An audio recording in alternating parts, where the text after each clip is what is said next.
غیرت ہے بڑی چیز جہان تگدو میں، غیرت ہے بڑی چیز جہان تگدو میں، پہناتی ہے درویش کو تاج سر داراں۔ پانی پانی کر گئی مجھ کو قلندر کی یہ بات، پانی پانی کر گئی مجھ کو قلندر کی یہ بات، تو جھکا جب غیر کے سامنے، نہ تن تیرا نہ من تیرا نہ دن تیرا۔ میرے بھائیوں اور دوستو،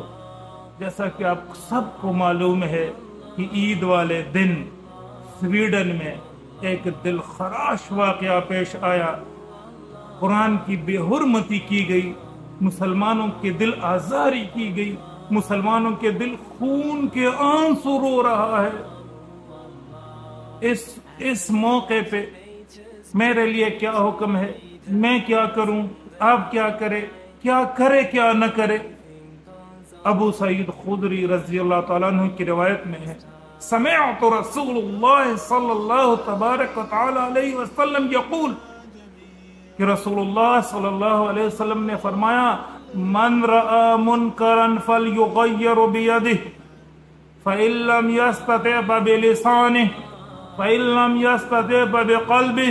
وذلك اضعف الایمان، او کما قال صلی اللہ تبارک و تعالی علیہ وسلم، کہ حضور صلی اللہ تبارک و تعالی علیہ وسلم نے فرمایا، جب تم کسی منکر کو دیکھو تو ہاتھ سے روکو، اگر طاقت ہے روک سکتے ہو تو روک لو، اگر ہاتھ کا طاقت نہیں ہے تو زبان سے اس کو برا سمجھو، زبان سے اس کو برا کہو، یہ کام غلط ہے۔ اگر یہ بھی نہیں ہے تو ناراض نہیں ہونا،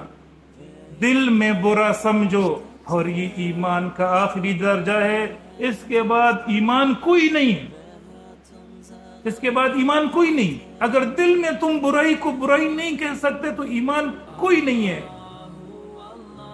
تو میرے بھائیوں اور دوستو، میرا حق بنتا ہے، میرا رائٹ ہے یہ، اور آپ لوگوں کا بھی رائٹ ہے کہ آج سوشل میڈیا کا دور ہے، ہم میڈیا پہ بیٹھ کے اس کی کم از کم مذمت کر سکتے ہیں، اپنے حکمرانوں کو بات پہنچا سکتے ہیں، اپنے وزیر اعظم کو بات پہنچا سکتے ہیں، اپنے فارن منسٹر کو بات پہنچا سکتے ہیں کہ وہ سویڈن سے کہہ دے کہ آئندہ ایسا دل خراش واقعہ نہ ہو، اس کے لیے قانون سازی کرے اور اس بندے کو کڑی سزا دے دے، اس بندے کو سزا دے دے کہ یہ جو ہے نا مسلمانوں کی اتنی دل آزاری ہو گئی، 2 کروڑ مسلمان اور اللہ کا کلام اس بندے نے اس کی بے حرمتی کی ہے۔ اگر میں نے احتجاج ریکارڈ کروانا ہے، آپ نے احتجاج ریکارڈ کروانا ہے، پرامن احتجاج ریکارڈ کروانا ہے، یہ ایک مسلمان کا شیوا ہے، ایک مسلمان کا شیوا ہے کہ یہ ہر وقت پرامن رہتا ہے، پرامن رہتا ہے۔ اپنے گاؤں میں، گلی میں، شہر میں آپ نکلتے ہو، احتجاج کرتے ہو تو پرامن رہو، وہاں پر جاؤ اور اپنا احتجاج ریکارڈ کرواؤ کہ حکومت ان پہ دباؤ ڈالے۔ اور اگر آپ سوشل میڈیا پہ بیٹھے ہو، اپنا خود نہیں ریکارڈ کروا سکتے، خود نہیں کہہ سکتے، پوسٹ نہیں کر سکتے، تو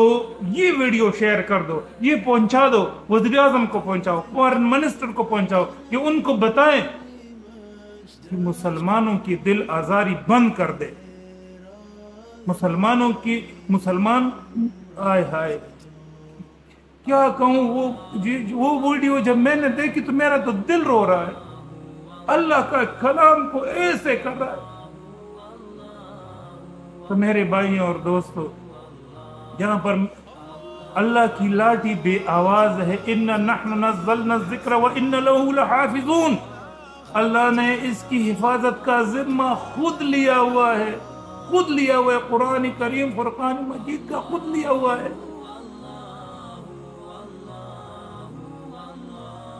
اور میرے بھائیوں اور دوستو، اللہ کی لاٹھی بے آواز ہے۔ پہلے بھی ایسے واقعے ہوئے ہیں، پہلے بھی وہ لوگ عبرت کے نشان بنے۔ اگر میں ایک واقعہ جو ہے نا بتاؤں گا، کافی ٹائم لگے گا اس پہ، مگر صرف اشارہ دے رہا ہوں کہ تاریخ اٹھا کے دیکھ لو، جس نے بھی ایسا کیا اس کو اللہ نے عبرت کا نشان بنایا۔ مگر اس واقعے کو دیکھ کر، ان مسلمان 2 کروڑ مسلمانوں کو دیکھ کر میرے جو ہے نا عجیب سے ایک کیفیت ہو رہی ہے کہ ایک حدیث پورے ہونے والی ہے، کہ آخری زمانے کی ایک حدیث پورے ہونے والی ہے کہ اللہ کے نبی نے فرمایا کہ مسلمان زیادہ ہوں گے، مفہوم ہے حدیث کا۔ ایک صحابی نے پوچھا یا رسول اللہ کہ ایک بڑے پیالے میں قصعہ، حدیث میں لفظ قصعہ، بڑے پیالے میں ادھر سے کھاؤ، ادھر سے کھاؤ، ادھر سے کھاؤ، ادھر سے کھاؤ۔ تو ایک صحابی نے پوچھا یا رسول اللہ ہم تھوڑے ہوں گے؟ کہتے نہیں تھوڑے نہیں ہوں گے، بل انتم کثیر، تم بہت زیادہ ہوں گے۔ پھر وجہ کیا ہے؟ ہم بھی ایسے کافر کیوں ٹوٹ پڑیں گے؟ حب الدنیا و کراہیت الموت، تم دنیا کی محبت میں گرفتار ہوں گے اور موت سے ڈرتے ہوں گے۔ تو اگر ایسا ہوتا چلتا رہا تو میں آج سے پیشن گوئی دے رہا ہوں، بڑے جنگوں کی پیشن گوئی دے رہا ہوں۔ کوئی برداشت نہیں کرے گا، کوئی مسلمان برداشت نہیں کرے گا۔ اللہ ان کو ہدایت دے دے، اللہ ان کو ہدایت دے دے، اللہ ان کو ہدایت دے دے۔ اگر ہدایت ان کے نصیب میں نہیں ہے، اگر ہدایت ان کے نصیب میں نہیں ہے تو یا اللہ ان کو غرق و برباد کر دے، ان کو زمین سے نصف و نابود کر دے، اس کو زمین سے بالکل ختم ہی کر دے۔